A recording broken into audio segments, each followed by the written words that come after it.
இன்னைக்கு நம்ம செய்ய போகிறது பாலக்கீரை பொரியல். அதுக்கு ஒரு ஸ்பூன் நெய் போட்டுக்கோங்க.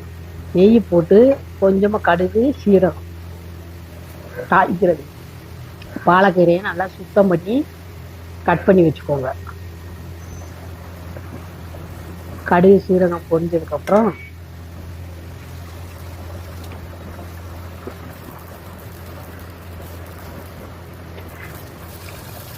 ரெண்டு பச்சை மிளகா, கொஞ்சம் கருவேப்பிலை, காஞ்ச மிளகா போடணும்னா காஞ்ச மிளகாவும் போட்டுக்கலாம், கொஞ்சம் பெருங்காயம், சிறுபருப்பை ஊற வச்சுக்கணும் கொஞ்ச நேரம், ஒரு கைப்பிடி கீரைக்கு தகுந்த மாதிரி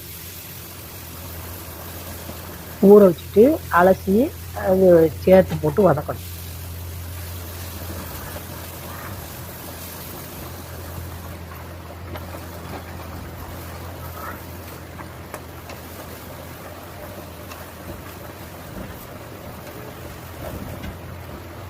இப்போ வெங்காயம், சின்ன வெங்காயத்தை பொடிசா கட் பண்ணியிருக்கோம் கொஞ்சம், அதையும் போட்டு வதக்கணும். ஏன்னா எண்ணெய் கம்மியாக ஊற்றிக்கிறதுனால அடி பிடிக்காமல் ஸ்லோவாக வச்சு கிண்டுப்பேன்.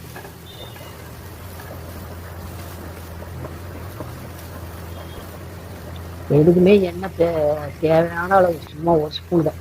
பாலக்கீரை நல்லா அலசி கட் பண்ணி வச்சுருக்கோம். கொஞ்சம் உப்பு, ஏன்னா அந்த கலர் மாறாது உடனே. நீங்கள் கீரைக்கெல்லாம் உப்பு 4 ஒரு பங்கு தான் போடணும், ஏன்னா கீரைக்கு உப்பு தூக்கலாக வந்துடும். அதனால் கொஞ்சமாக உப்பு போட்டுக்கணும். உப்பு போட்டு அப்படியே கீரையோட கலரும் மாறாது உடனே உப்பு போட்டிங்கன்னா. அப்படியே வதக்கிட்டு கொஞ்சமாக தேவையான அளவு தண்ணி ஊற்றி கிண்டி மூடியும் ஸ்லோவாக வைக்கணும். ஒரு தேங்காய் பட்டை, கொஞ்சம் சீரகம் போட்டு அரைச்சி வச்சுக்கணும்.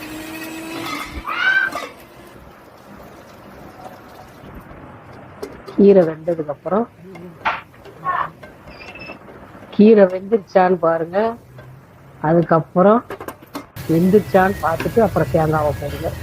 இந்த தேங்காவை ஜீரகம் அரைச்சி வச்சுட்டோம்ல, எப்பயுமே சமையலில் கரெக்டாக சேர்த்தோம்னா, எதை சேர்க்கணுமோ அதை சேர்த்தோம்னா நல்லாயிருக்கும். தேங்காவை போட்டு இறக்கி வச்சு